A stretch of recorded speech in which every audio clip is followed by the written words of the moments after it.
Right, that's it, people. Gone 7 o'clock. The majority of us are on. I'll catch up before I. Right, evening to everybody. Evening, Mick. Nice to see you again. Right, see some on you when you spout off, obviously. Right. Put the heating on, Paul. For those who was here last week, I had a couple of mishaps again. Because when I did the worm wheel for the raffle prizes, there's only me that could see it going round. Yeah, me. I'd make a cock up on that. Because nobody could see it going round, could they? I've seen my name winning. No. Yeah.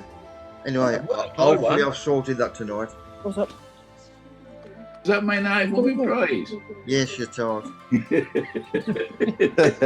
Right, we got 8 new inputs from members tonight, or followers, I should say, not members.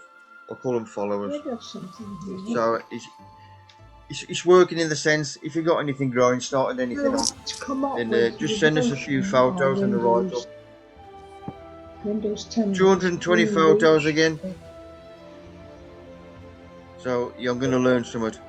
Sorry. See you every time you say anything.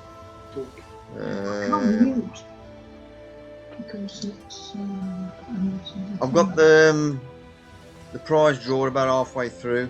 Just after that, we'll have a discussion. Well, I'm going to tell you what I'm doing about me carrying on, because it does cost me every time I put this on. But we'll talk about that later on.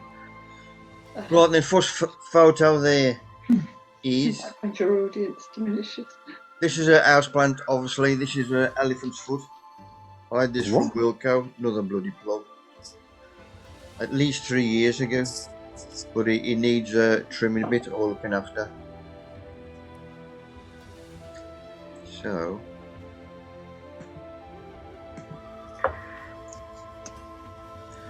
First of all, I want to cut all the dead ends off. Where the leaves are died off, obviously. Then it needs straightening up, as well as putting a bit of. I'll have a look at the roots underneath and put a bit of compost underneath. Now, that to me ain't too bad. He ain't getting root out, so I'm going to leave him his. All right. I'm just going to put a bit of brew under his backside. Oh, what a dickhead he is, all right. Straighten him up. Put a bit of new compost under him. Put him outside, drained him. Nigel, I can hear you, rag.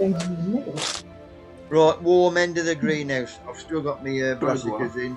This is my greens. Calabrese, greyhound, cabbage. Purple sprouting. Nigel! Nigel! He's a tart. I'm going to bloody ban him in a minute. That Michael Cecily. Right, these lot now have moved on. But you'll see them next week. So the cold end of the greenhouse. Nigel! I mean, I Nigel! out once it started out. I thought that was Losing I went up to a guy. He's on the phone. The bugger. I mean, I've muted the person. Jesus wept. Right, greenhouse. The sun comes up here. This side of the greenhouse. That's why everything's this side.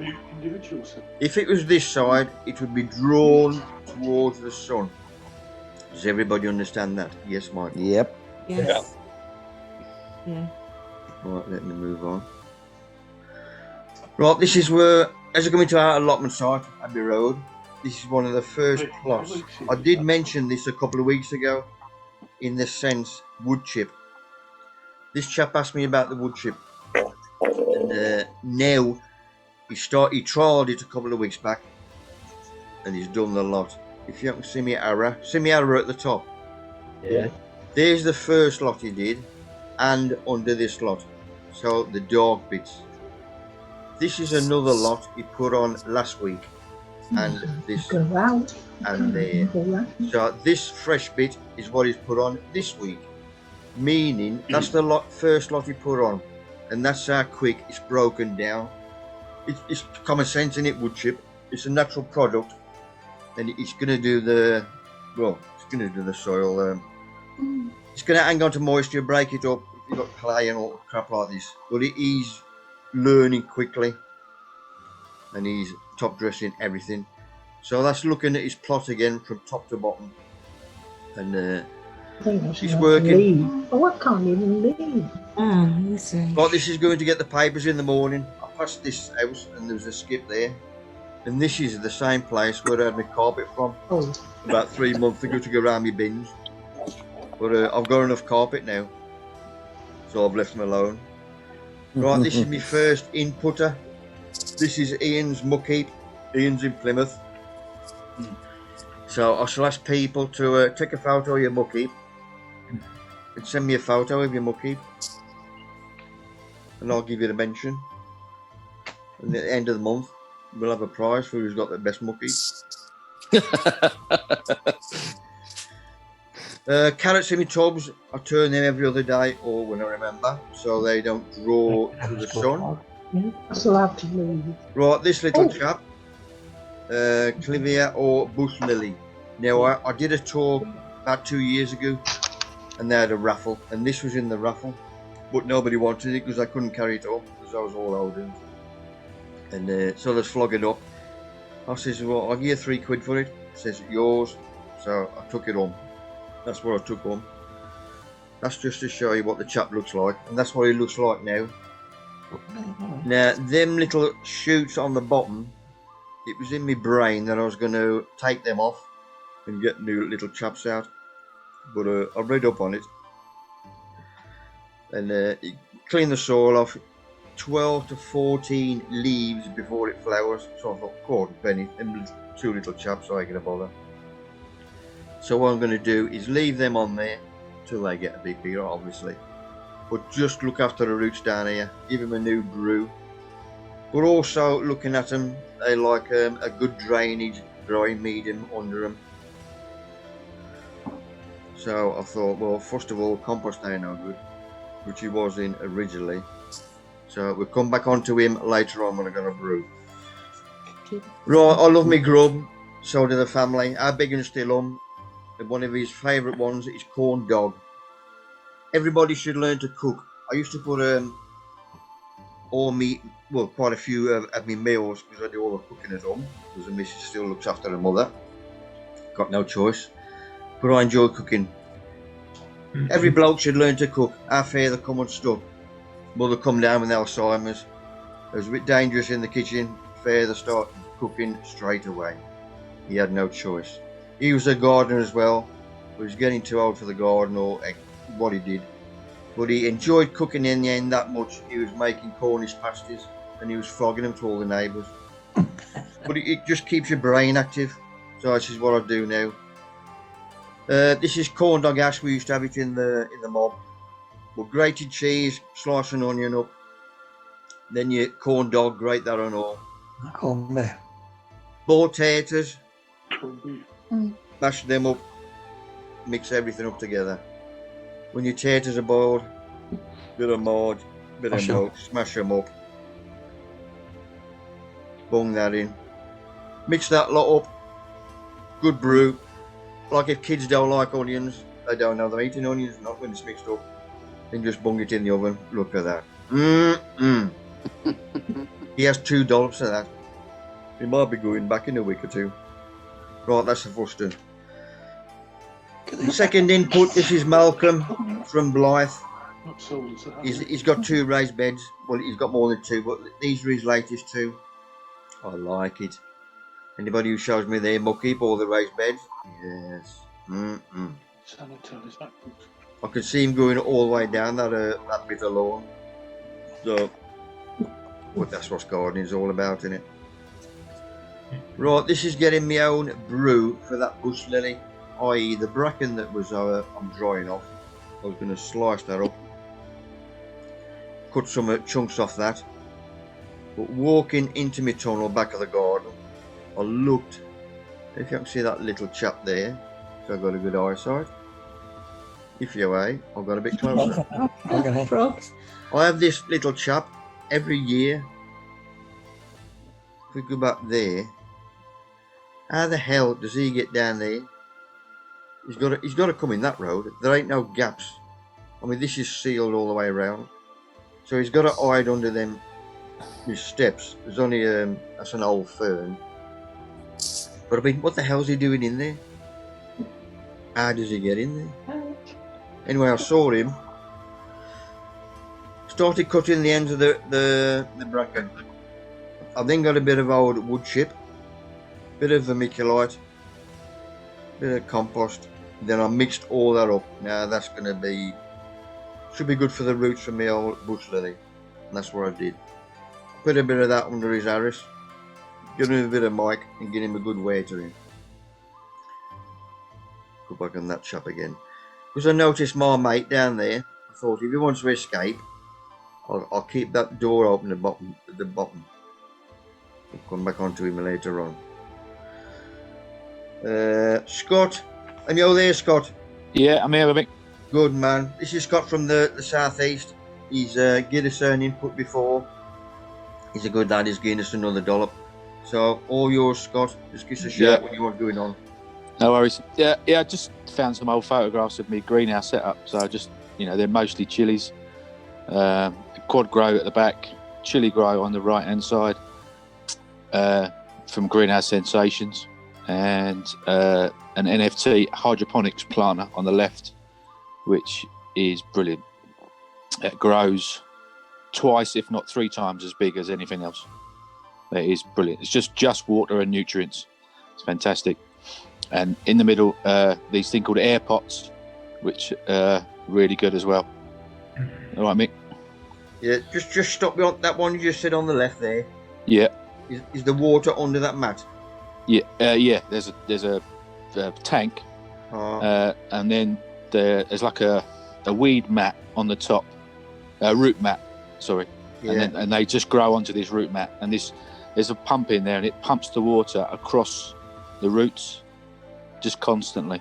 I've got an air stone in there as well, and it is honestly, you've never seen growth like it. It's the yield you get. I get 3 times more chilies off those plants than anything else. Yeah. That'd be very good. That'd be a good little write-up when you've got nothing to do, Scott. Yeah. Who supplies that, Scott? That's a Greenhouse Sensation one as well. Yes. Yeah, well worth a look. It's, brilliant. It's just there's a 3 planter. That one, they do a 5, I think.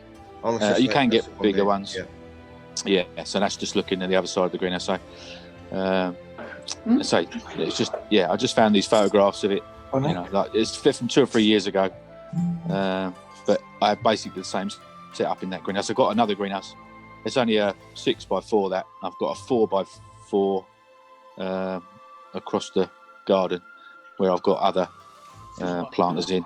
Again, mostly chilies, some tomatoes. 4x4 is probably but that thing is the NFT, the hydroponics is brilliant, really good. But obviously you need power, obviously. Yeah, I was just going to mention that.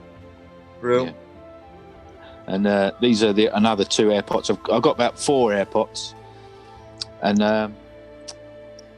it's got holes in the side. And the idea is apparently that the roots grow to the edge, and then the air prunes them off, and so and then another root will start growing. So there's another picture somewhere where I've emptied it at the end of the year, and you can see the roots on it. Again, they grow really well, but the only trouble with these is they do dry out. Yeah.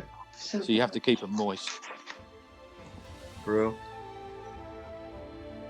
That's me cat guarding the greenhouse. Making sure they're so that's the NFT going well. That one at the back is just a tomato, so that they grow bigger than anything anyway. So, but the quad grows are really good as well. I've just gone all self-watering. It's just saves so much time. So I only have to water once a week in hot weather. Really good. I mean, something like that, it's good as well when you're working in it. Yeah, exactly. Boston. Yeah. Again, some more. I've moved on to. I usually plant tagetes in one or two of the pots as well now, and that seems to work for me. Yeah. The lemon gem, I think it's called. It's got like a fragrance to it. I don't know. I don't suffer too badly with aphids. Touch wood.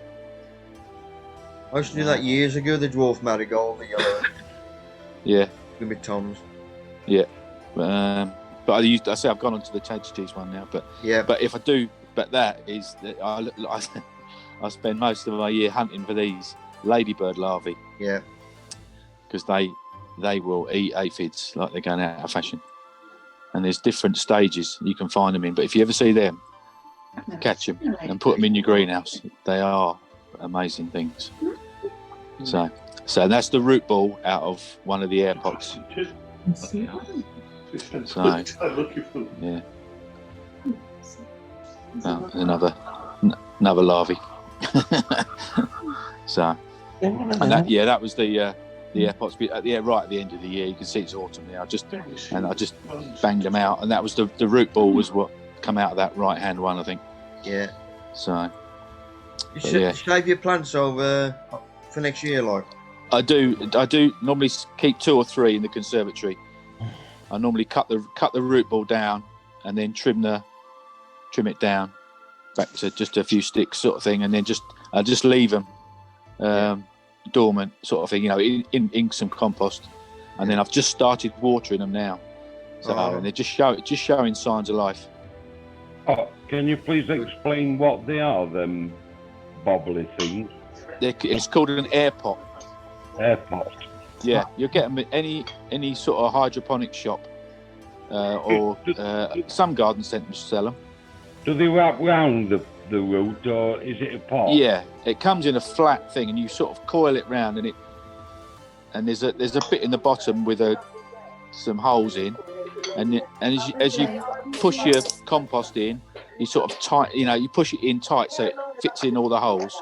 Yeah. Plant at the top, and then you just keep it moist. And then I do find if I go on holiday and they dry out, then I just stand them in a bucket of water. Yeah. For a key thing with the air pots, that I use a lot of them. I got off a Scottish company, but the key thing with the air pots is you say it dries out.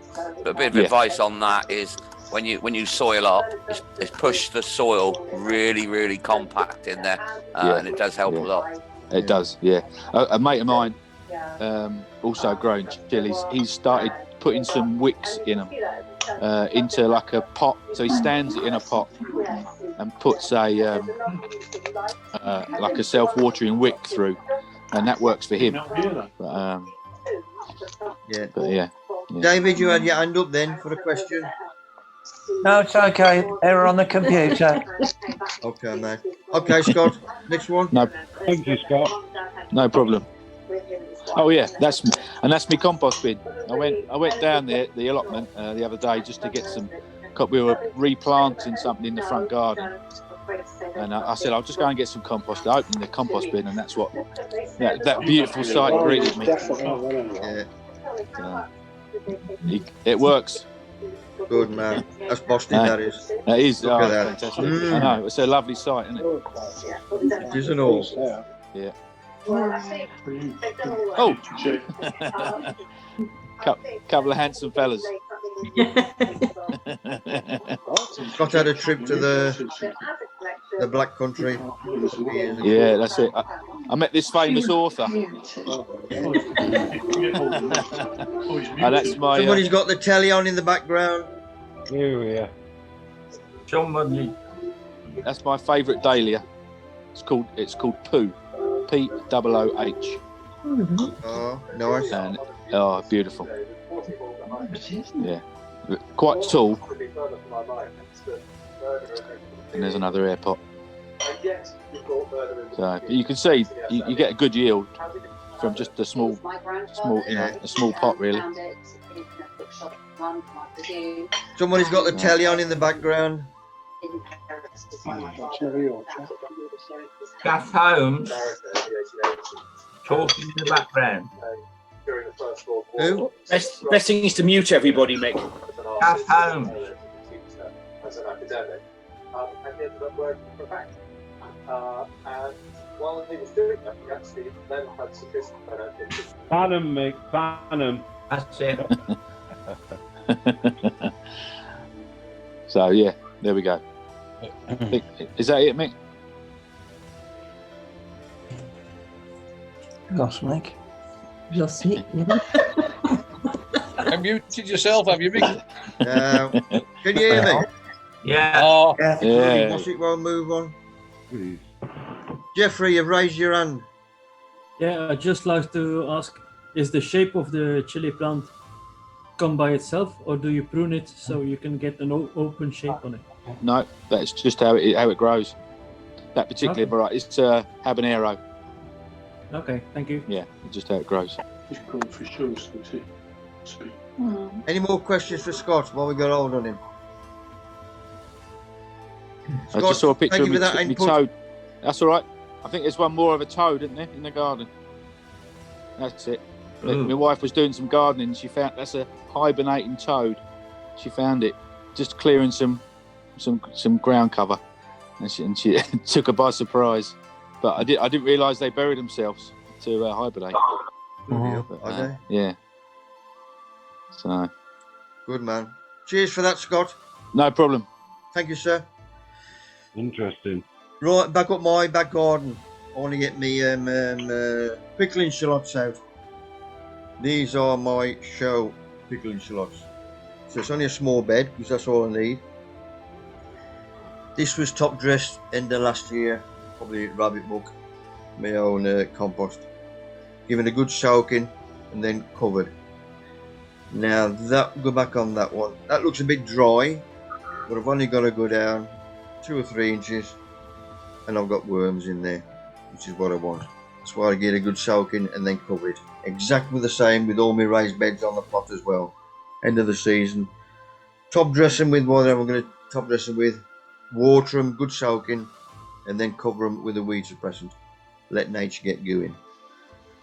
Right, fish, blood and bone. I've got no seaweed meal to hand. This is good as anything. Slight sprinkling on top, and then I'm just going down about 1/2 inch, so there's no disturbance to the soil. It's only the surface that I'm just raking this or mixing it into the top surface. The best of them I'm going to put out, obviously. I don't need that many. I think I'm only putting 5 out. This is the time when I'm planting out normally, when everything gets a bit mycorrhizal under their backside to give them a lift. Nice white roots on them. These are firmed in 2 inches away from the slot itself, and the compost is pushed in from the outside. So I'm not squashing the roots altogether. I'm pushing the growing medium into the roots, if that makes sense. Obviously they're firmed in upright. So the best thing, I put the best out 5 out of there. Exactly the same thing with my exhibition shallots behind. You actually have top dressed with straw once something's planted out, and I'm doing that again now. Just in case we get a cold night, which we've had 2 since these have been out. But this will look after them. These are not watered yet until I've got the straw on. Because when you're watering with a straw as well, it's wetting the straw, and obviously if you do get a bit of wind, which we've had in the last couple of days, it'll either blow the straw away or dry it out more. So if you get a good watering as well, then that'll hang on, put a bit of weight onto the straw basically and hang on to it. Don't forget, if you stable manure, which I use, then you've got the extra nugget in, which is an extra bonus because that's a feed as well. And that's had a good soaking. As you can see there. Right, this was brought up by Joanne, I think it was last week. I mentioned these, and you can see there where all I've done, them 2 there, the 2 holes there, that clip goes up, that bracket goes onto there. And there's the screws, so them 2 holes go over there. So all I've done is taken the nuts off there, I've unclipped it, so there's no pressure on this whatsoever. Because I don't forget, this is the hot end of the greenhouse, So I don't want this opening up if I've got my heater on or whatever. So I'll just undo this all together. Then if we do get a nice warm day, or if I want a bit of air circulation, which I do there, but I'll just wedge it open a couple of inches. And the other one, which is still clipped up, this is the cold end of the greenhouse. So obviously, To ratchet up by hand. I want this open if we do get a nice bit of sun, because if that does open, then it's over 55 in here. So I want some air circulation. So all I do is take the bolts off for that end down there. Joanne, does that make sense? Are you on? It does, yes, thank you. Boxed in. Right, who's this?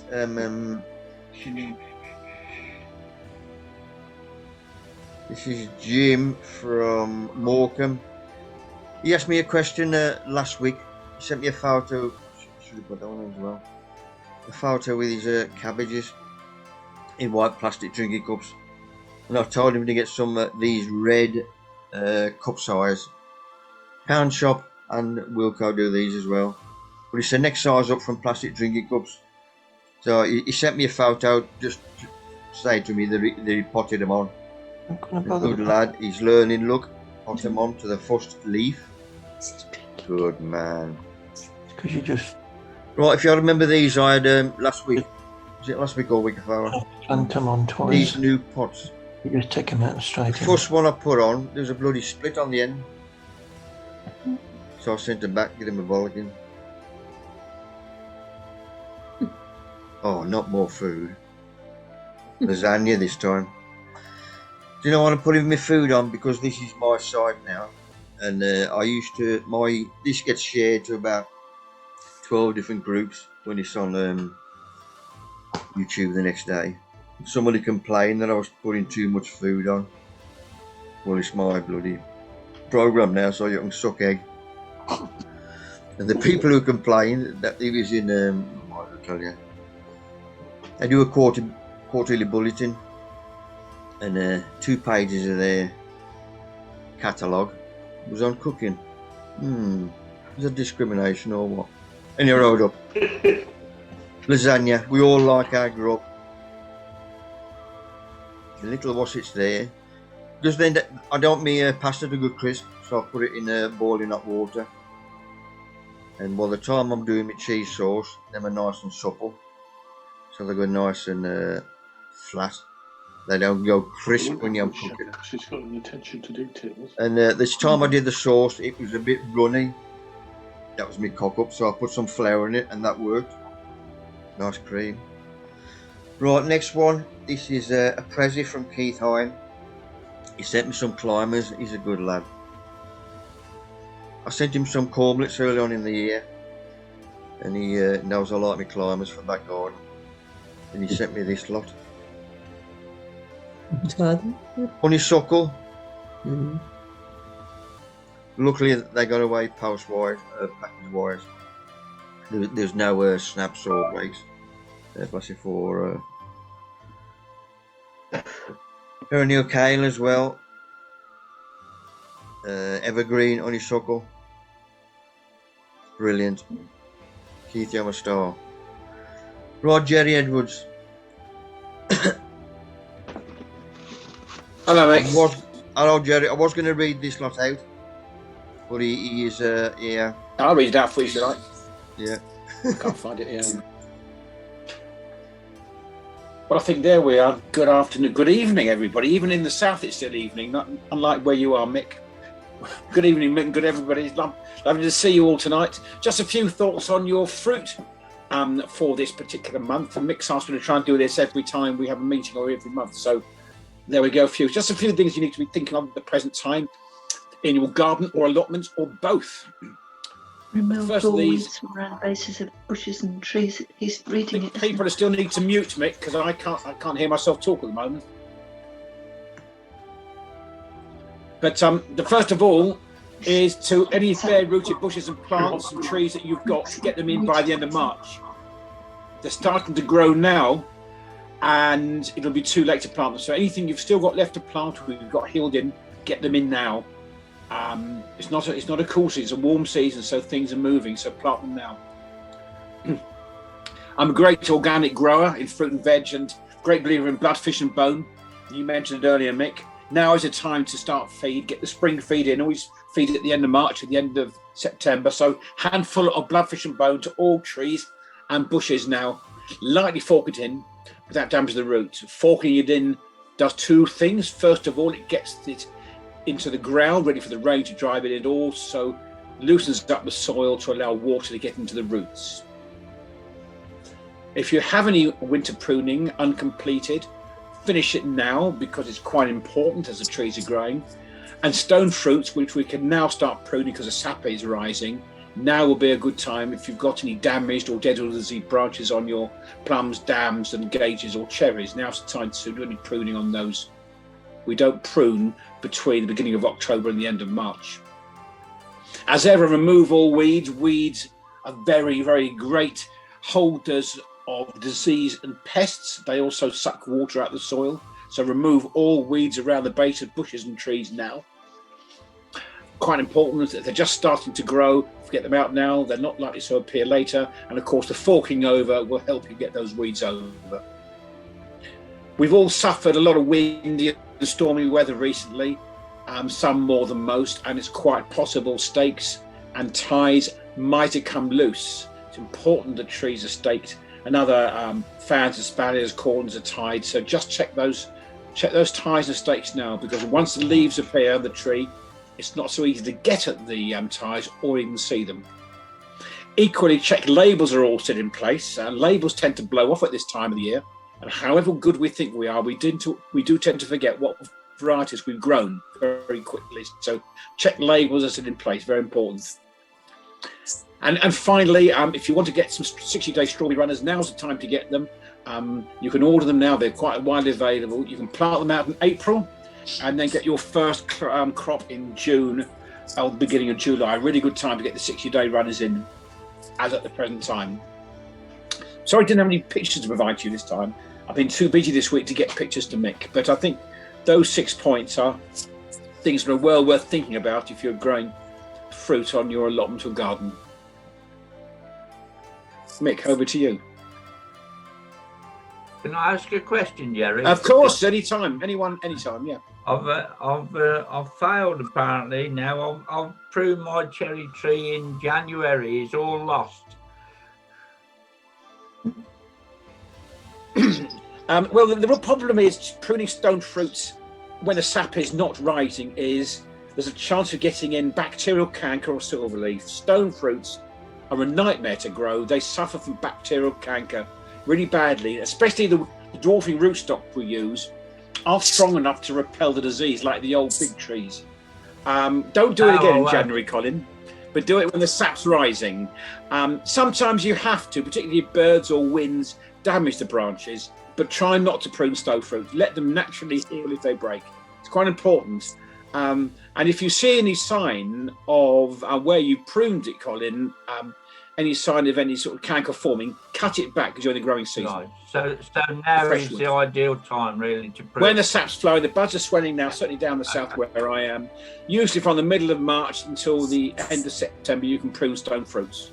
Ideally, you prune stone fruits after they've fruited because stone fruits are fruit on one-year-old wood, unlike apples and pears, but you can actually get shape and a formation now. Right. Okay, mate. Thank you. All right, a pleasure. Anyone else got any questions? Quick question. I'm after a slowberry bush. What's the best one you recommend? Slowberry bush? Yeah. They're not something that's particularly widely available. I'll tell you what the best thing to do, Paul, is to go and find a good sloe this season and take some hardwood cuttings. Oh. They root exceptionally easily. They do really. Any idea? Just put one on the ground and they'll root within weeks. I'll go find one, that's the thing. Just go to the hedgerows and choose the one that's producing the biggest, fattest berries. That's what I do. Okay. Okie doke. Okay. Anyone else got any questions? Yeah. Well, anyway, anyone, anytime can contact me anytime. I think many of you know me anyway. And I'm here most Sundays. So to you, Mick. Thanks, Jerry. Cheers. He's muted. Cheers.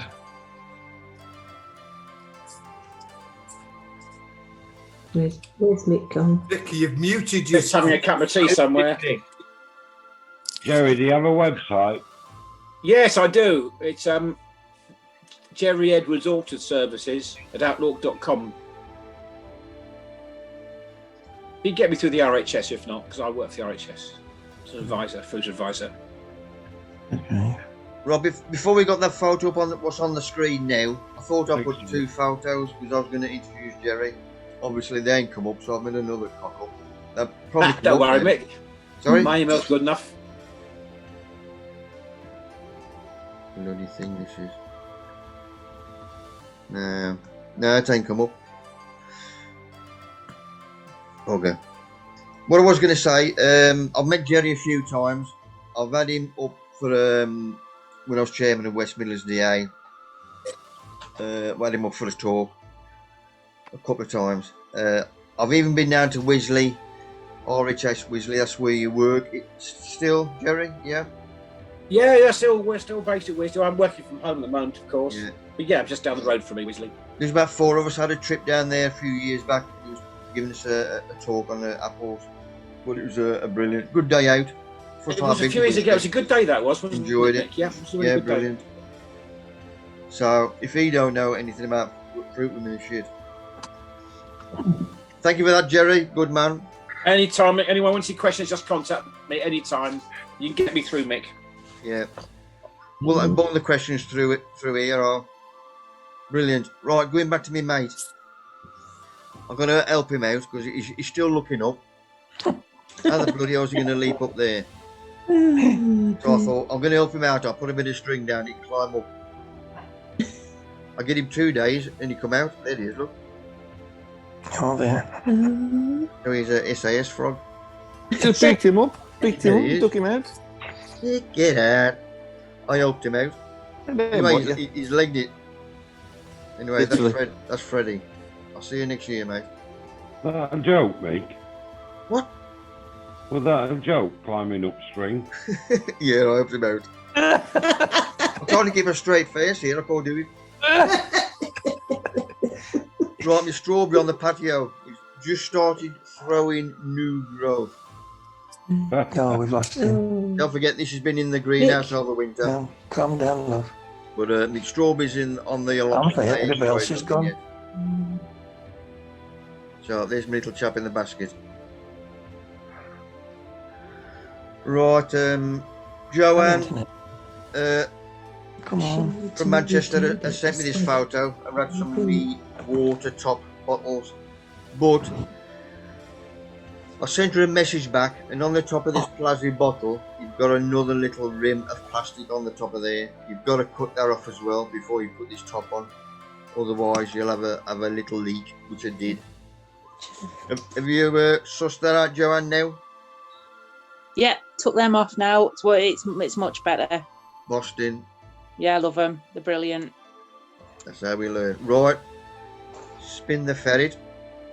I wonder if it's going Let's to get it on the right one. Go on, spin. Spin it, Mick.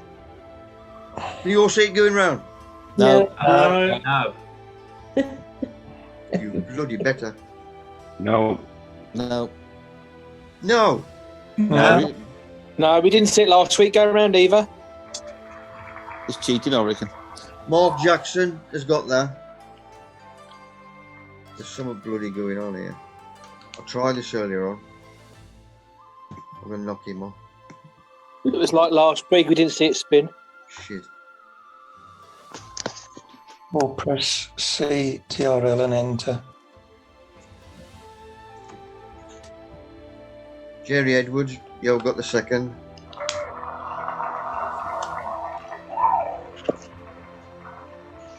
Bugger. Thanks, Mick. Let's click this one. Who's on the,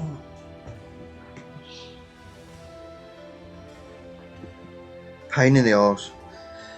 Oh, try that area, it bloody worked. Crap. Jeffrey is our 7th inputter. You know by now, Jeffrey from Ostend. Now, he sent me these seeds. Well, he sent them bloody moons ago. It took them about 3 weeks to come in the post. But there's about 7 people had them. I asked for a Sam to just envelope. So he's dished them out. Jeffrey, all yours, mate. Thank you. Good evening, sir. Thank you. Good evening. This is just my allotment, my new one, a year old. So on the right, you can see where I plant some bulbs, and also I don't know what its actual name is. It's the foxgloves, and then there's a little plant there, and it grows about 3 foot high, and it's got pink flowers, the one. And then I've got a new one this year. It's called white flower, but I don't know what the name is about it. Stocks, Jeffrey, I think they are. No, they're not stocks. They're not stocks. It's the leaves are kind of silvery, like lamb lettuce. Yeah. And then the flower shoots up. It's lovely colors. The path I make is with the gravel, but I get lots of rodents in there. Something called, what I think is called in England, a vole, water vole. Yeah. Because at the end, where you can see the water butt, just behind that is a little ditch. And solid from there, you see little holes in the bank on the side of the garden. And then all the bulbs that are in there get eaten. So you can see little daffodils there, a few of them. There should be 39 little clumps of daffodils that I put in. So I had a ferret around yesterday, and only 5 little clumps are still there. And you can see a hole where, like when you dig them, you can see the hole under there. It's like a long corridor. It's like the underground in London down there. And you can't catch whatever it is. You can't catch it. And the only thing I can think of is a vole, because they only eat the bulbs. Carrots they don't eat, the roots they don't eat, anything that's succulent they don't eat, but garlic, onions, allium bulbs, narcissus, tulips, everything else gets job. So I'm going to have to do something now, like you know the chicken wire, square ones.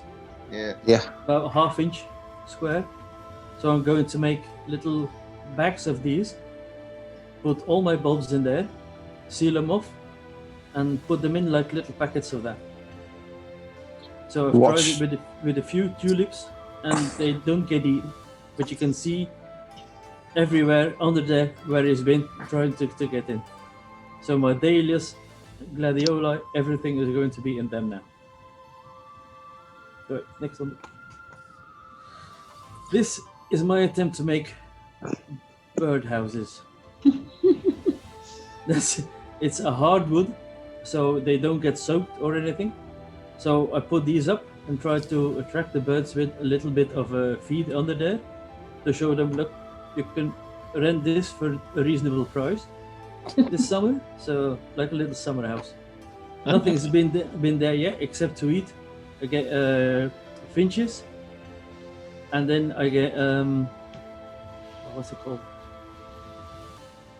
Blue tits? Yeah, blue tits. That's it. I've forgotten the name. Yeah. But then we've got 2 kinds in the garden. It's like one with a black rim around its head, and then the one without. It's goat tits. Yeah. Goat tits. And grey tits as well. Yeah. This is one I couldn't get. I made it wrong. So this one was supposed to be for robins. We have a lot of robins in the garden, so I said, I'll make this one. But I forgot to put it on the pole before I made it. So you see the wooden stake at the back? That should be fixed in there, but I forgot to do it, left it on the ground. And the next day when I went, I forgot to take my drill. I said, come on, I'll stick it on a pole, tie it up, and I'll do it later on. So when I went back today, the box was on the ground in 4 pieces, so I'll have to do this one again. Jeffrey, is that string for them to climb down on? No, it's actually for the frog that Mick sent me in the post, so he can get up to his little house. Jeffrey, you should have said yes. This is how I do my beds. These are not the raised beds. Well, they are in a sense. The whole garden there is about by 5 inches higher than the gardens next to it. So he gets all the water and I don't. But this bed are just made like in layers, like a lasagna.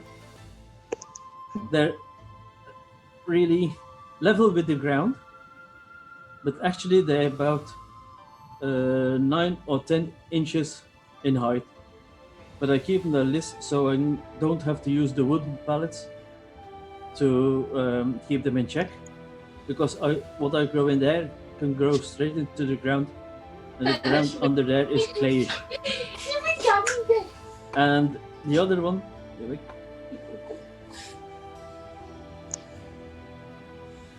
see, that's them again, and that's the wood chip I put down for the path.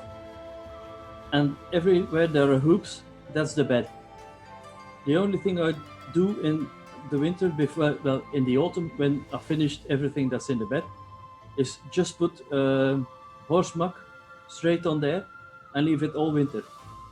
When I want to use the bed, like let's say I put spinach out or something in the early spring, I just rake all of that off and pop it straight onto the compost heap.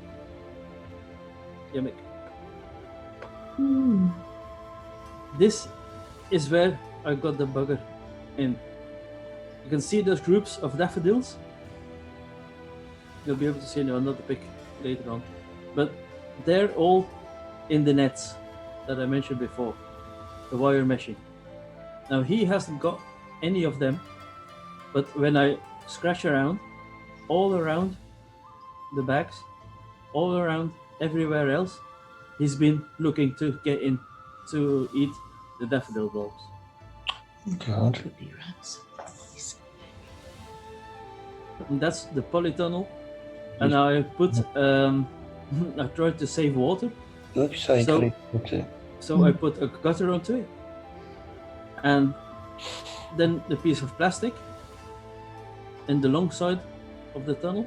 And then you've got the special tape you get with polytunnels to fix a hole. Yeah. So I got a roll of that and just put it all along the side and into the gutter. And I get a water barrel of rain every time it rains. Good idea, huh? Yeah, I was looking to see how to get the water in, but with the northern polytunnel you just can't. No. But this is the end up from where I showed you the normal beds. These are higher beds, but they are in hardwood, tropical wood. We got that as a job lot from the allotment association with it, and they just said if you need it, take it. So I took for every raised bed I wanted, I took that wood, and it's from my old garden even, so it's about 10-year-old. There's nothing touching that wood, and I think it's kind of a cedar tree. I'm not sure, but if you cut it inside, it's red wood, and it's very hard to cut.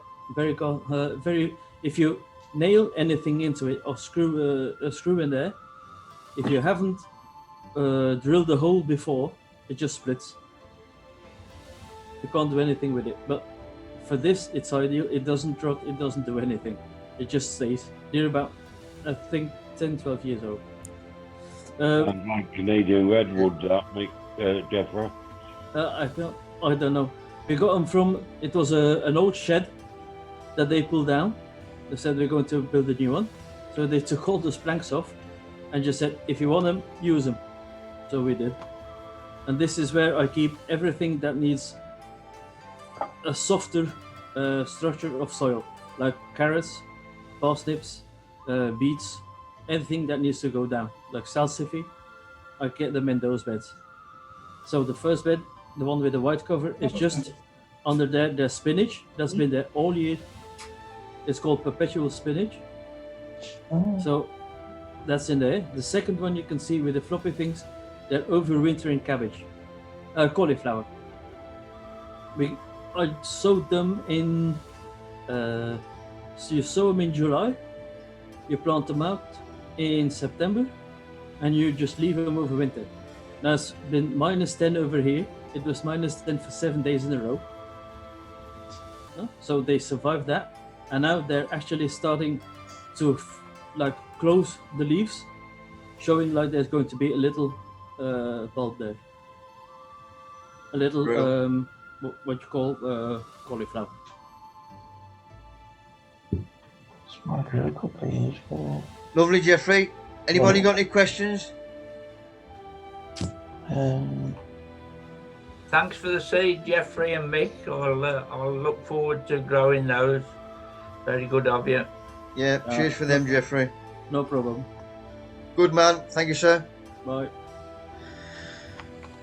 Right, this is my dollop again. This is the top of our allotment. This was every now and then I need a challenge, something to do. I'm running off my feet now, so I'm run out. I don't need challenges anymore. But this was in 2009, so 12 years ago. Basically, I borrowed some ground off the council to extend our allotments because I want to do. When I was good at Chesterfield, to my mate Dave Goodwin. He used to work for people with learning difficulties, and I was unimpressed with what he did with adults, i.e. getting them into gardening. I thought I'm going to do something like that. So basically I wanted a bit of land to extend our allotments and do one plot for walking disabled and one for wheelchair. So there was 3 of us originally going to do this. We took it on, and within 3 weeks, one of them had a knee operation that knackered him up. The other one done his back in, that knackered him up. Basically I did it on my own. Took me 2.5 years. I got 29 grand lottery funding money. First thing I had to do was clear it, i.e. get it nice and level, because this was full of brambles, don't forget, and all the crap. So I cleared it. Next thing was to get it fenced in. Once I got it fenced, then I could start from the inside, and I'll get this. Our entrance to the plot is onto the right of here. So there's our toilet block. So I'm going to get in there. Eventually got through. These stumps come out, obviously, because that was the fencing up there originally. And then next one, managed to get a tractor up there, because this was a summer where it was a proper summer, and this ground was solid. You couldn't do sod all with it. That's why we had to get him in twice. We had to get him, meaning it was a good summer. So he'd done his job, and then because of the slope, don't forget we've got to get wheelchair access as well. So we had to get a topsoil in. Just another close up of our mate. This is looking at the top bit.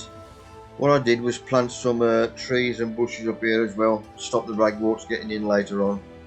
And all the crap that we took out, I just put up the side there. We'll see that later on. Right, that's our toilet block. That's how it was. I had to have the door changed, obviously wider, so you get wheelchairs in, and the door inside of the toilets itself. It was then tarmacked, so we get wheelchair access up there. Obviously they can't come down themselves with a wheelchair, so they got somebody anyway, just to push them up that bit of slope. But they have got away with it since then. So there's the opening. First thing I did, there's a tunnel up there for the walking, and there's a tunnel here for the wheelchair. So you got the first 2 tunnels up. I wanted water laid on in dip tanks. There's 3 on the top here, but them 2 plots have probably come to there because nobody from the council had got any interest whatsoever. It took me probably 3 months to get it in writing. There was a pain in the arse. Nobody wanted to know sod all. So eventually when I got it in writing, and they said, well, how much land do you want? I thought, right, Sergeant. Instead of asking land just for 2 plots, I asked land for 7. And knocked another 5 off our waiting list.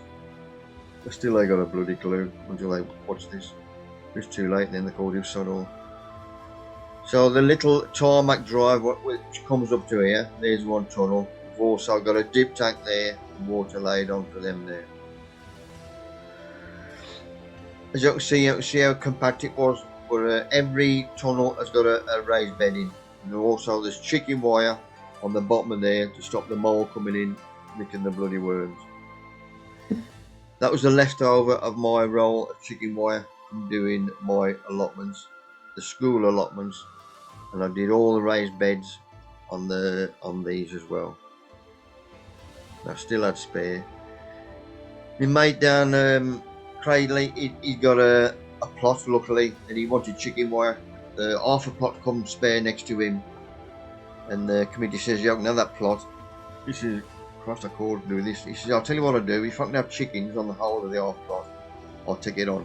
So they let him have it. So he needed loads of chicken wire, and the only way he could get it off eBay was buy these 3 rolls. They wouldn't split it. They wouldn't give him 1 roll. He had to buy the 3, but it was a good buy. Such a good buy. That lot cost 65 quid, and that's what I had to pay him for that roll. But it took 4 adults to pick that roll up. That shows you how much chicken wire was on it. It weighed a ton, and it was galvanised, which is the best thing about it. And if you see that little mark there at the bottom in parsnip, that's where it goes through the chicken wire. Bench never sat on it. This bench is dedicated to the mole that cost me 65 quid. The missus know how much I spent on the lot, and everybody kicked me out. Has only come to the plot twice, and I heard her walking up with a mate, and I had to go in the boot and throw a blanket over that to hide it. So this is looking the wheelchair access, obviously, so there's tarmac around here as well. And from sat in the wheelchair, they can reach the middle without getting out of the chair. It's worked out ideal, height-wise. But filling these up was a pain in the ass. Because of the height, I mean, there's no bending, lifting, nothing. Because of the height of these, I was bowing out a bit. Well, I knew they would once we'd fill them up. So I put stretcher bars in the middle as well. Oh, son of. Thank you. So we got the stretcher bar in there, and that's all ready to be filled up. That's how big he was on for a while. We had a load of topsoil dropped off, so he helped me out filling that.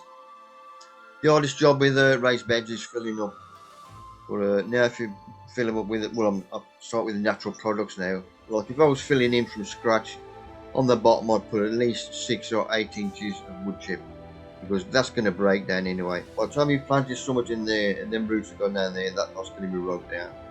Then bracken, anything like this. Spent mushroom compost.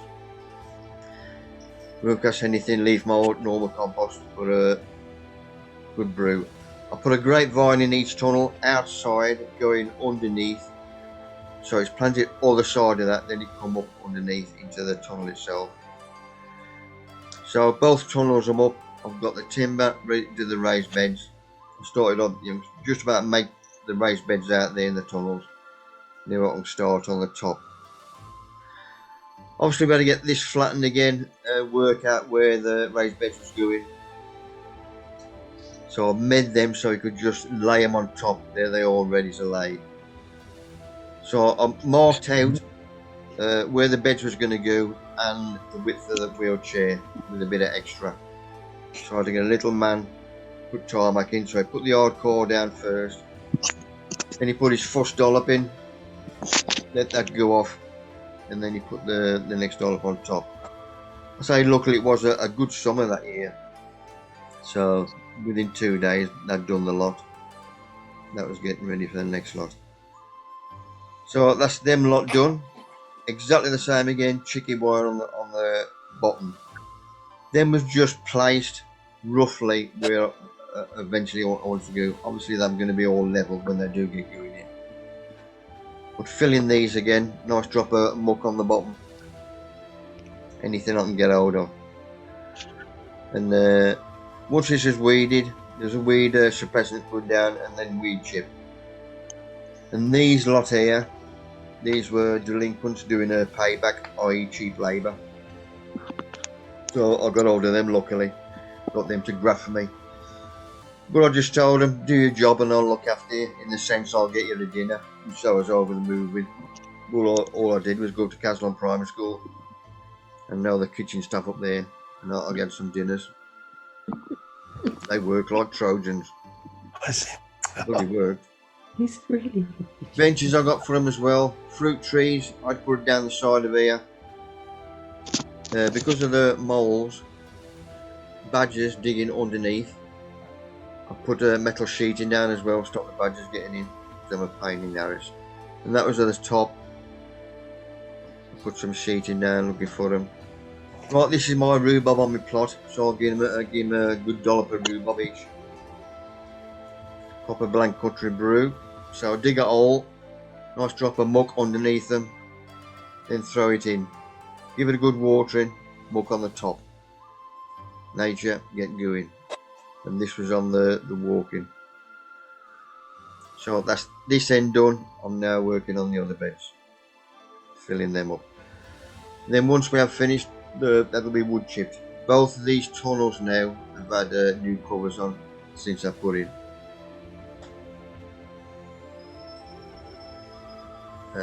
So they've got the first raised bed here. This is the wheelchair, and they've got 3 beds after there, and fruit trees all down the middle and whatever. But they love it. Alice House, I've got this Alzo in. I've had different people there. And they lose the transport because of cutbacks and all this crap. Like this was the green team, the walking ones, obviously. Well, they loved it down there. They can do what they want. They was used to be based at the canal basin up Dudley. They get him a room as their headquarters, but in payback they had to go and weed the canal and all this crap. But when they come down the plot, they was working for themselves in the sense that they was doing what they wanted to do. They grew what they wanted to do, and they loved it. Alice House has got this one now. That was, I think, the 2nd year. They haven't been down obviously for a year because of the situation we're in, but we've been looking after them. These are the kids. That's my gardening club kids from Caslon. I should have brought them down, but sod them, because they got on great with these lot, the green team. That was a fuss lot from Alice Home, and these lost their transport as well, but they've got it back again now. That was a local council opening up for her to put the ribbon. Right, this was took a couple of weeks ago. There's my boundary fence from the allotments, and they started clearing this because the builders have been after it to build on, and we was going to throw a fit or whatever. But supposedly now it's going to be a play area, which it was before with the kids. If you remember originally when I started this, put them young trees in, That's grown. shrubs. That's how much I've grown. And there's my mound of crap which I put in. And that's just looking over the fence to my plot. But that was a challenge. Like there's our main main gates to come in the plot. There's a locker room and toilets. So the perimeter was there originally. So that's the land I've borrowed. Well, it is now on our deeds on the allotment side. So I've extended that much. And Green Team Dudley, this was in probably probably about 10 days ago, a week ago. What can we say? 10 years ago today, Green Team opened its doors for the very first time. With the amazing support of the CCT, Dudley Leisure Centre, friends, Club Dudley, Mo, family, and of course our very own Rough Diamond Mick Poultney. Been an incredible journey, making new friends and making unforgettable memories along the way. Please enjoy to look through just a few of the 10 years of memories. I've took the photos out from them on the plot, so I'll have a pair of them. But that was brilliant. But these lost their transport as well. Someone used to sponsor them with and they lost it. But it cost me too much to do them. Anyway, we did look on at that, but it went. I can't say tease up, can I? But they grow in their own veg, and obviously they used to take it on with them. But I had them exhibiting as well down our show. So there they are, and because they got 2 benches down there. Obviously, if they know it's going to be a nice sunny day, they can spend all day there, and they love it. If it does piddle around, they just go inside in the tunnel. So I used to do with the kids up at school. That was Her Highness opening the Watch It Again. But we used to get them exhibiting at our show, and we used to fiddle the books exactly the same with any school kids if they entered. We used to fiddle the books so everybody won. And we get them a nice little trophy. They loved it. Right, Nick, you ready for your lot? Yeah. Good evening. Next slide, Mick. They're the wrong way round. Okay. There you go. That's the one. So, a couple people a few weeks ago asked me to ask how you save onion seed, big onions, into seed. Well, as you probably know, if you don't know, an onion's a biannual plant. So basically, it takes 2 years for it to do its life cycle. Mm-hmm. And a little bit about an onion. It's made up, and why it's so difficult to save big seeds is, or big onions, I should say, from when you pull them. They're 90% water, 9% carbs, and 1% protein. So there's an awful lot of water. So the onion on the left, if you imagine, that's 17 pounds. So you do the maths, 90% of that is water.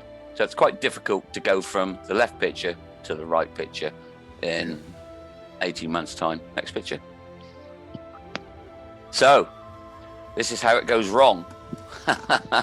This is what can happen when you try to save them. So this one I've tried to save, pulled the skins back, but it's rotted inside out. And the success rate of saving big onions is quite slim. But I've learned there's many things you can do to reduce that loss. Next one, Mick. So this is a picture of an onion from, I think, last year. So this one originally was about 14 pounds. It's been stripped back in a pot of compost. And as you can see, it's set roots. So this was grown the year before and harvested in sort of August, September time. Then it was left for a while, which I'll show you on a few slides later. And it's actually rooted and it's sending up new growth. So this is this year. So you've got 2 bulbs here. So the one on the left was nearly 16 pounds when it originally got pulled in September. And the one on the right was from a friend that sent it to me from the northeast. So he's asked me to see if I can overwinter it, and both of them are good. So this onion on the left, that was started in, where are we to? That was started in November 2019. It was harvested in September, left overwintered in the house, which I'll show you in a minute. And the other one, so some good stock for next year. Next one, Mick. So, my man cave. So the onions, believe it or not, like I said, there's a lot of water in them. So you actually pull them out of the garden greenhouse pots, you dry them, and you turn them upside down, and you drain the water out of them as much as you can. They're stored like that for a couple of months, just in a cool room, dark room. If you see the root plate, you take the roots off the top, and underneath, but you can't see it, there's you collect the moisture. If the wife isn't that impressed with it, but there's a little bit of a stink sometimes if they do rot inside out, but that's how you store the big onions. Next one, Mick. And I also keep them in the garage. So these are upside down again. Let the moisture run out of the onions. It's just another area to store them. The only problem is when you've got them in the garage, you tend to get too cold of temperatures, humidity, that type of thing. Next one, Mick. So, in the polytunnel, you can store them. You can set them to go to seed in either pots or beds. I quite like beds because you can feed it in the autumn, let it rot down, and there's enough energy for the plants to run, and you don't need to touch them apart from a bit of water. And as you can see, you've got the onion head coming up, and it's going to produce a flower, and that's where you get your seeds from. Mick? So that's that's harvest in September. So I've lifted these onions the same day.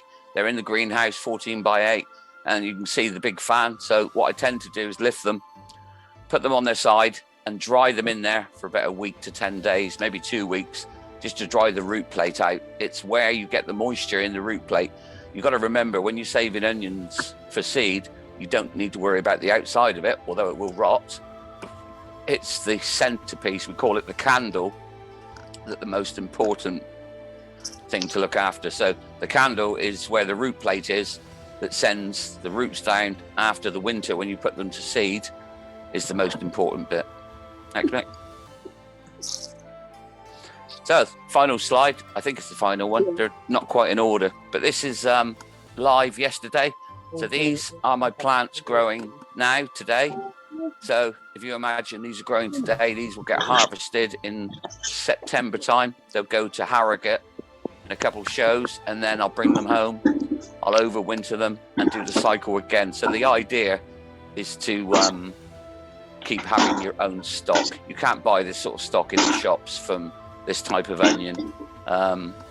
It's quite select. You can cross pollinate them as well if you want with other breeds. There's several breeds of onions. The real big ones are the Billy Lamb strain, which is through a Peter Glazebrook, or the Kelsey. You've probably heard of Kelsey. Oh, don't they? Yeah, they're coming on. They're not as good as previous years. But they'll probably make. I'll probably make £12. I expect they should do anyway. Next one, Nick.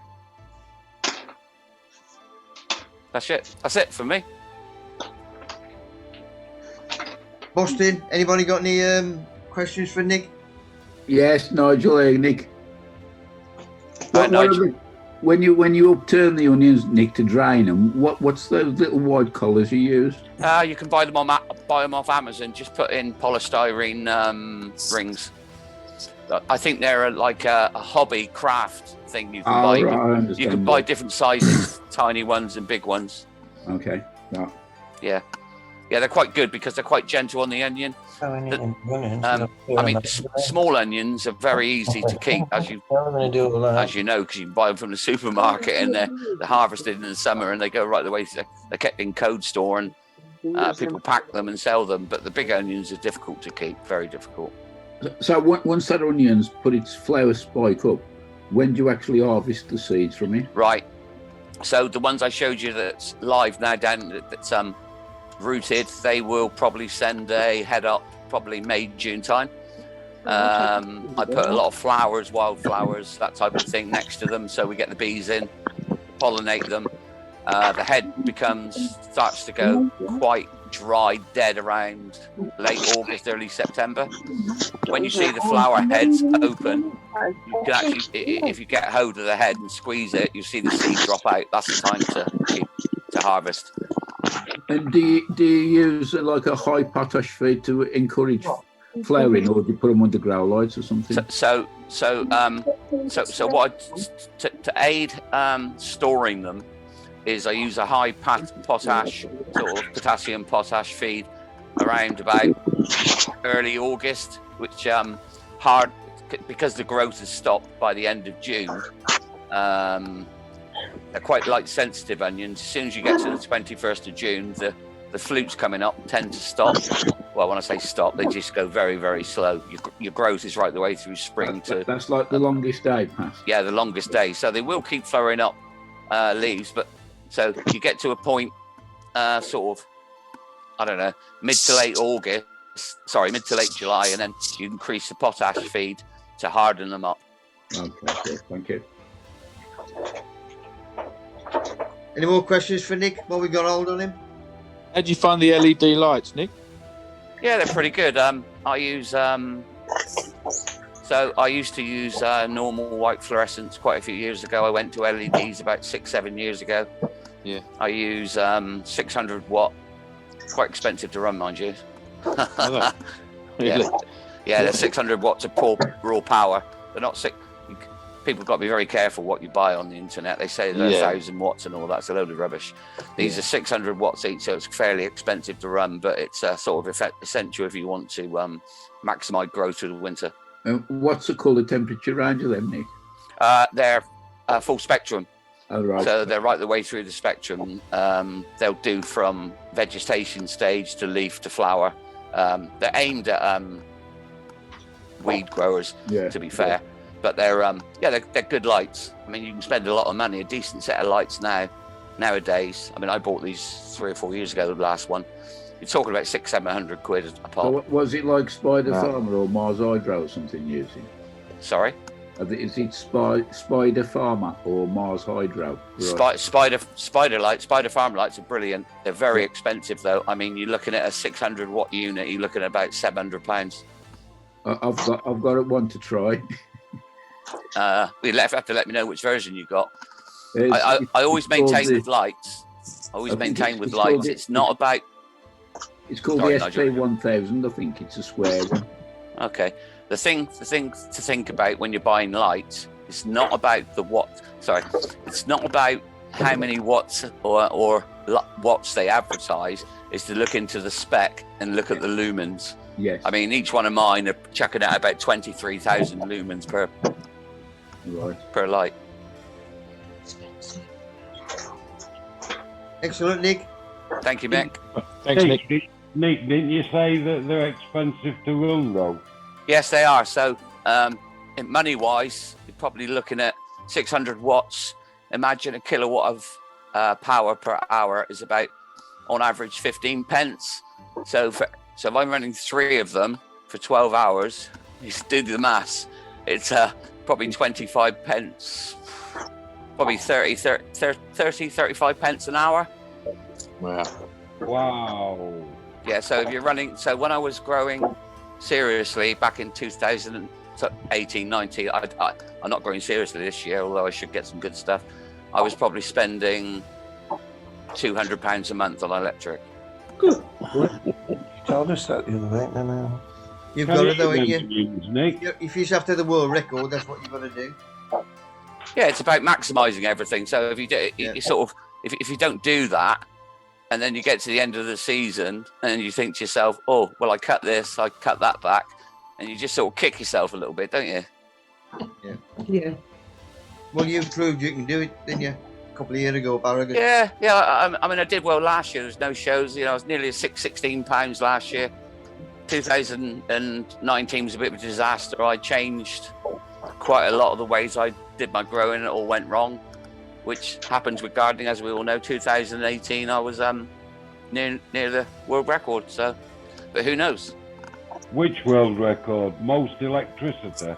No, the Guinness Book of Records. I was very near that. At Harrogate 2018, it was quite an achievement. But I'll keep going.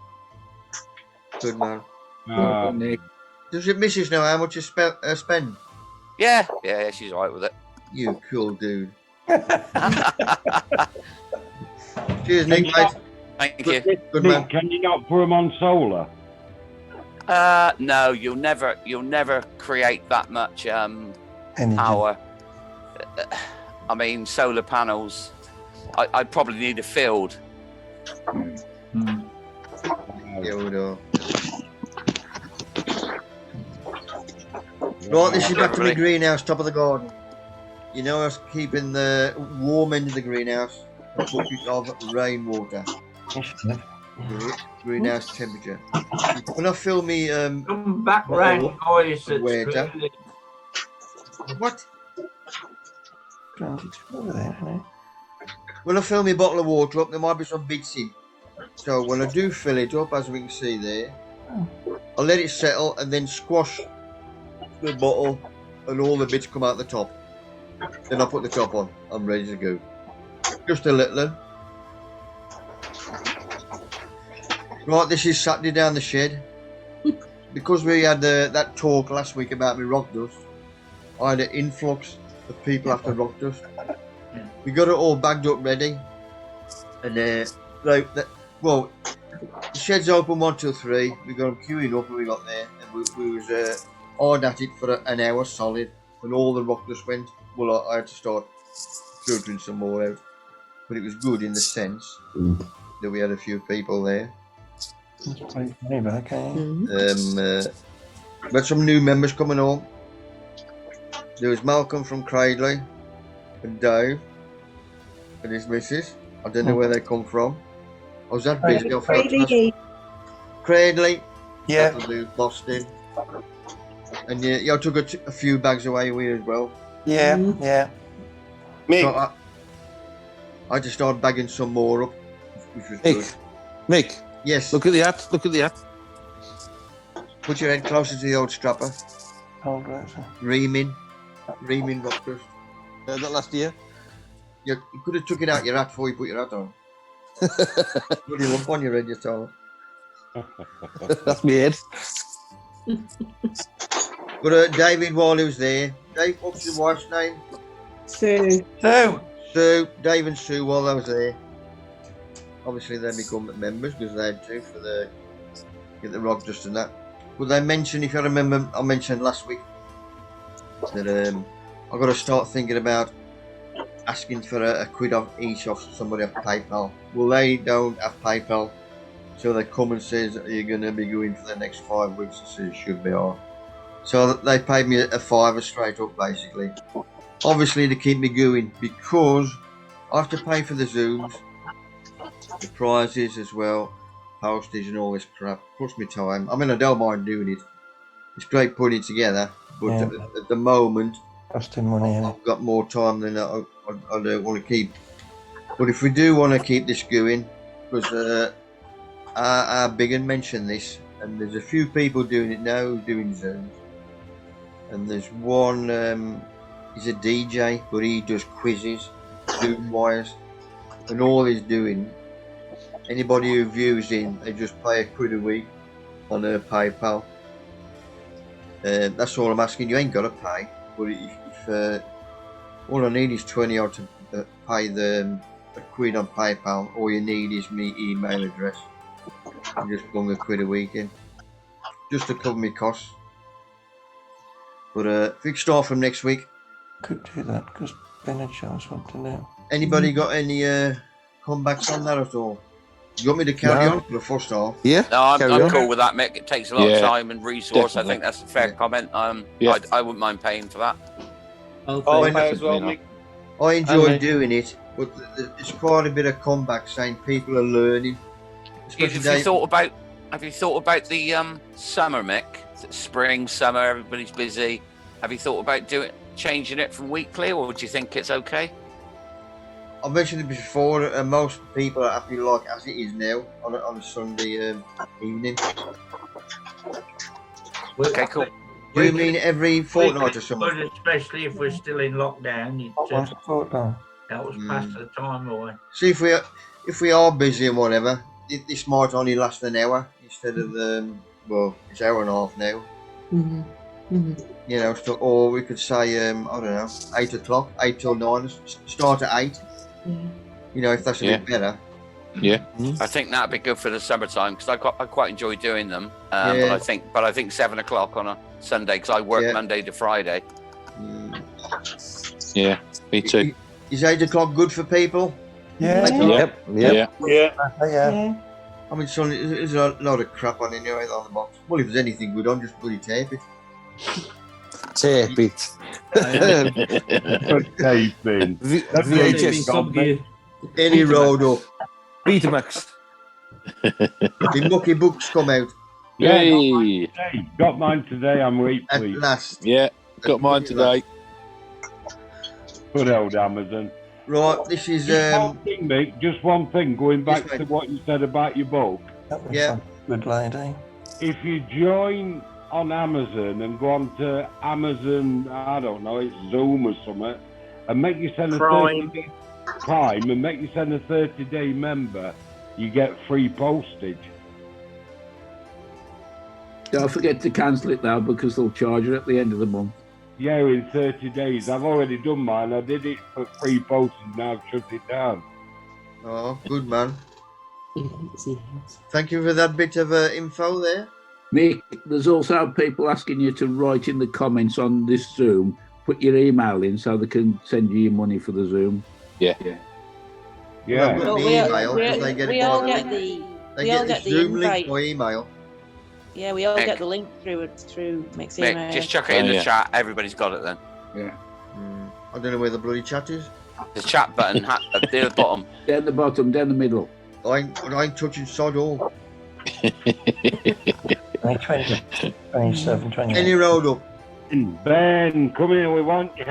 Right, Colin, my mate who passed away on me a couple of years ago, my best mate. This is his missus, and they rung me up. Says, you got any composting? I said, yes. I said, right, I'm coming up for 2 bags. Fortunately, I had my book.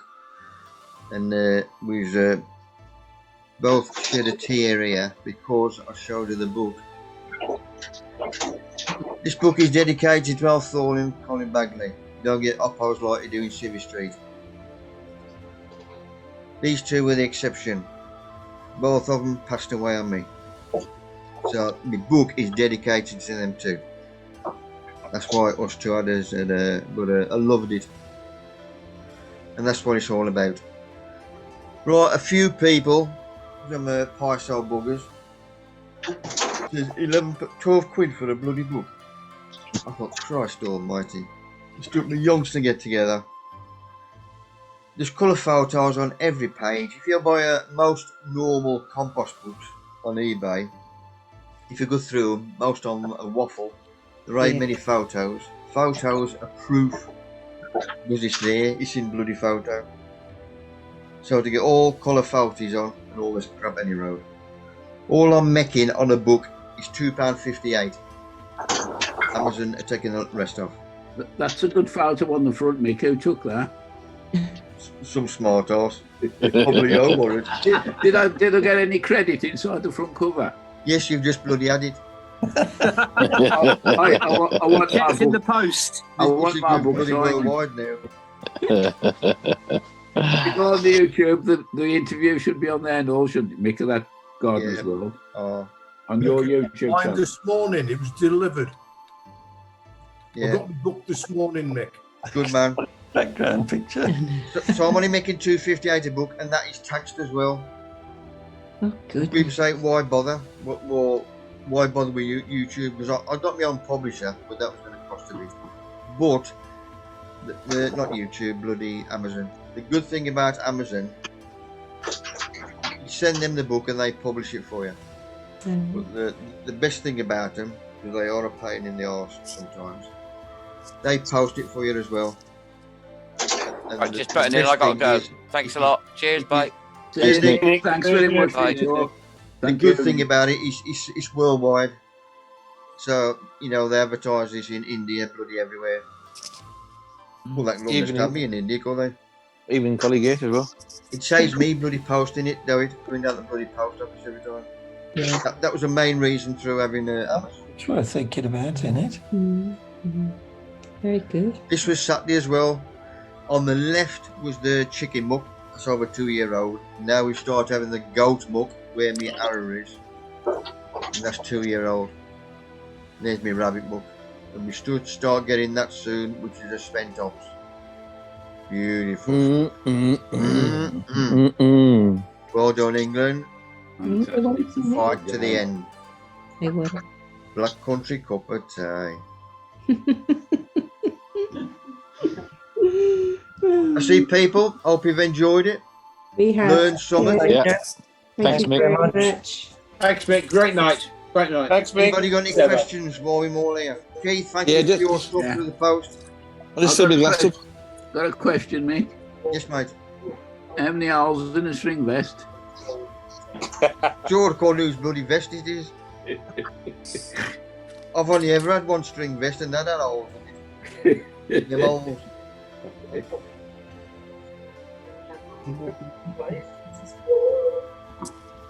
Any new ones on tonight? Lovely course there. They had a real style and really wonderful finish. Yeah. Well done. Hey, Mick, it's Mark here. How Just do you, a mate? quickie. I've just sent you some money. It's to the email account that you sent us all the invites. So you mickpoltney@hotmail.com. Good man. Mickey. Right. Good, So Mark. it does work. Just enlighten us again, Mick, on exactly what the money's for. I have to. Retirement fund. I have to pay for a Zoom session to set this up. Oh, okay. You can't just bloody. I mean, it ain't free. Somebody's got to think up the idea of Zoom. That's what people are doing now. Like this lot here, us lot in front of each other, which is a good thing. It's bloody brilliant. You know, but somebody's got to pay for it. They've invented it. You've got to, and you've got to bloody pay for it. No problem. So Mick, Plus your prizes and all this crap. have you bought the yearly pass then to Zoom? Sorry? You bought the yearly pass to use Zoom? Monthly, just in case Monthly. it falls. Yeah. I think it's monthly, yearly, whatever. Yeah, yeah. I think we've just done it for a month ago. How does others go on then, Mick? Because then it's free, like YouTube and people like that. What was the first bit? How do the others go on? The other people that do these presentations, how do they go on? Do they have to pay? Yeah, everybody has to pay. If you go on YouTube, we can use a thing called StreamYard, and you can do video like that. But I don't think you can dial everybody in like you do on Zoom. Yeah. It's good though. It works, doesn't it? It works. Yeah, of course it works. Brilliant. Yeah. My daughters do Zoom on guides and brownies that way. Yeah. At the moment, they're big and that way. I should be talking next Sunday at Tatton Park, but because it's cancelled and the wait is all this shit, I'm doing a Zoom instead. Now, so they've got to pay for the Zoom to set up for all their members. So I then get an invite as the speaker, and they just let me in. So that they've got to pay for the Zoom just for their lot.